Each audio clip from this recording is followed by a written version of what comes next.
I have another question that we're going to move on to. This next one here, I'm going to put it in the chat. It says, I'd like to see less shaming as we discuss the idea of racism. How can we cut through that kind of rudeness, hate, and ugliness to be able to work together? Thoughts? Just again, I think this entire conversation about racism, it really comes back to personal accountability every single time, right?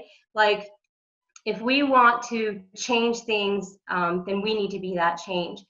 And so if you see a lot of ugliness or things out there, then be the example of what you want to see in these conversations. And also, religion definitely shapes. I was thinking of the story of the prodigal son, where the son leaves and he's doing all these bad things, right? And then he comes back and his father sees him and he's kind of a long ways off, and his father runs to him and embraces him, and he meets him where he's at. And I think that's a really good example. You know, a lot of us, we want people to meet us where we're at, right? Well, these are my views and these are my statistics and whatever. And it takes a lot of humility, quite frankly, to just kind of put that aside for a minute and meet people where they're at. And especially if you're not in the minority, if you are in the majority, and again, if this isn't something that you've had to consider, then I would say just put aside everything that you know and stop worrying about being right, and just maybe just listen to other people, because whether or not they are wrong or doing something wrong, they are hurting. They're obviously hurting. Like Valine and I, we don't say these things because it's like fun to talk about, right? Like we don't love sitting around talking about racism. It's because there's something that's happened that we feel is wrong and that needs to be heard. And so just listen and empathize. Thank you. Valina. Just to add my 2 cents to that, like, it's so true. Like, I have honestly never shared that story about my friend's dad, ever. Not even to my family. Like, I told them, oh, we need to find new housing. We just got kicked out of ours, but I didn't tell them why we got kicked out or what the situation was around that, you know? Because, like, why would I? My parents would feel bad, you know, or maybe be upset, or like it would just cause pain. The other thing is like the thing that like people get really, people get really nervous around the idea of making waves, and or the idea of like causing other people to be uncomfortable. But I think that's the whole reason why we're doing this, is because this is an uncomfortable conversation, but it really needs to happen, and more often and more all the time. And I'm trying to be more vocal about it and just sharing my personal feelings, my personal views, instead of staying silent. And I think when it turns to the ugliness, the hate, the shouting, it doesn't start off like that ever, you know? Just like the little girl, I'm sure she told the boy, please, like, don't call me that. Please stop don't call me that, you know, with the boy who called her the princess. But by the end, like, it escalates from there. And she still was feeling unheard, and the little boy was still feeling unheard. And that's when the big blow up happened. And so I think when we see people rioting or thinking it's a good idea to go lay themselves on the ground face first and put their hands behind their back in support of something, like, it has escalated for them.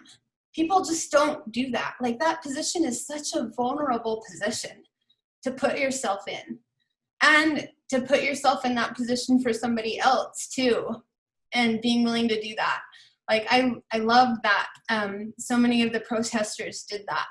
And like, just be aware that this is an escalation of something that's been going on. And when you see people feeling like they have to defend and with shouting or yelling or signs, like they feel like they still have not been heard. Anyways. I'm going to throw in my 2 cents as well. When obviously I don't have to deal with the racism the same kind of way other people do, but I do have to have hard conversations when my opinion is different from someone else's, my point of view is. And so one thing that I have a lesson that I learned from improv. I love to do improv comedy, like I stand up and perform, like whose line is it anyway, sort of thing. There's one rule in improv that you need to follow, and it's called yes and. So to put this in an improv kind of situation, you'd say, all right, two people are going to improvise a scene, and the first person comes out and says, wow, isn't it so great? We're here in Disneyland. And then the second person comes out and said, Disneyland, what are you talking about? We're on the moon. You have two completely conflicting ideas, and then the scene falls flat. You can't move forward, right? Because it's awkward. No, we're at Disneyland. No, we're on the moon. We just talk, and we have this we can't see each other's point of view. However, in improv, it's yes and. You agree with the first person, and then you add to it. So you'd say, this person says, wow, isn't it great we're at Disneyland? And you could say, yeah, and isn't it great we have a Disneyland on the moon? And all of a sudden, you take those two ideas, and you're able to let them go together. You're validating the first person, and then you can contribute your own ideas to that conversation. So in politics, it's very similar.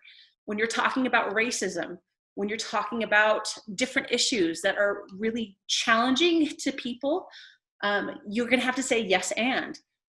Someone says, I don't think racism is an issue in Utah. You can say, yes, that's probably where you've come from. You've been so fortunate that you haven't had these experiences. And I'm willing to bet that there are people who have a different point of view from you. Would you be willing to listen to some of those people? We can be kind, but first I think the problem comes when we fight against each other, is when we don't validate the other person's point of view, where we say, you're wrong, I'm right. Then just like in the scene, it falls flat, you can't move forward. But when you validate and then you contribute to it, when I've done it, it works for me every single time in conversations I've had on the internet, because that's where you fight, is on the internet, right? Every time I validate and I do yes and. I just did it today. Earlier today, someone was arguing about, I think it was about masks and how terrible things were. And she ended up like giving me a heart at the end of like, I loved your comments. And she was like trying to fight, but doing yes and really helped with that. And I think it's something you can totally apply. So yeah, that's so true, because that's been my experience with the activism work that I do with people who've been harmed by medical injuries or by medicine. So people get, I don't know what it is, but they get so defensive about their medicine, and they will just come on and start attacking me on my channel, like full blown, right? And yeah, that's so true. The first thing I will do is be like, I am so glad that works for you. I'm so glad that's been your experience. Like, I wouldn't wish it not to be any other way, right? No. There was also this, right? So yeah, just validating you. Very true. Thank you for validating me. That was really good. Thanks. Okay, we're going to go on to our next question, and I'll put this in the chat. Oh, sorry, Christine, did you have something you wanted to share? Yes. So, the idea of cutting through the kind of rudeness, hate, and ugliness. One of the first things we need to do is acknowledge that slavery was ugly. Mm-hmm. Lynching was ugly. Segregation was ugly. And that didn't just happen in the South. There was official, segregation in the South, but it happened in the North as well. Massachusetts was one of the first states to pass a segregation law.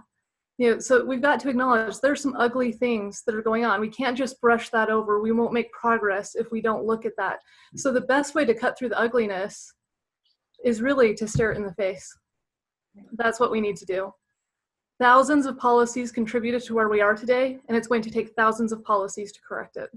You're absolutely right. And how great we have so many people here tonight that you want to face this ugliness. You wouldn't be here unless you were the type of people say, yeah, this is a problem. We need to address it.